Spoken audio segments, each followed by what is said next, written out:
అత్త జాన్ 26 ఎందుకు జరుపుకుంటారు? చెర్రీ, 1947 ఆగస్టు 15 ఎంతో మంది మన వాళ్ళ ప్రాణత్యాగాలతో మనకి బ్రిటిష్ వాళ్ళ నుండి స్వాతంత్రం వచ్చింది. అవును తెలుసు అత్త.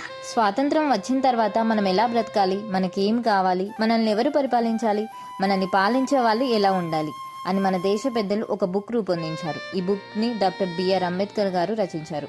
అప్పుడున్న పరిస్థితులను దృష్టిలో పెట్టుకొని అందరూ గౌరవంగా జీవించే హక్కు, మాట్లాడే స్వేచ్ఛ, అందరికీ సమానత్వ హక్కు, చదువుకునే హక్కు, ఇంకా చాలా హక్కులని, చట్టాలని అందులో పొందుపరిచారు.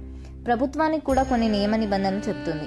ప్రజల సంక్షేమం కోసం ఎలాంటి పనులు చేయాలి, పాలకులు ఎలా ఉండాలి అని.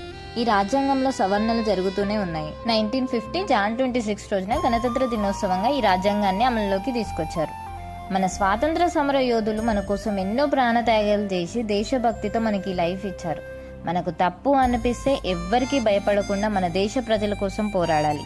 మన కోసమే బ్రతకకుండా మన దేశ ప్రజల కోసం కూడా బ్రతకాలి. మనకెందుకు అనుకోకుండా దేశ పౌరుడిగా ఇది నేనే చేయాలి అని ముందుకెళ్ళాలి. అప్పుడే మనం మన దేశ స్వాతంత్ర సమర యోధుల వారసులుగా నిలుస్తాం. సరే అత్త. జై హింద్.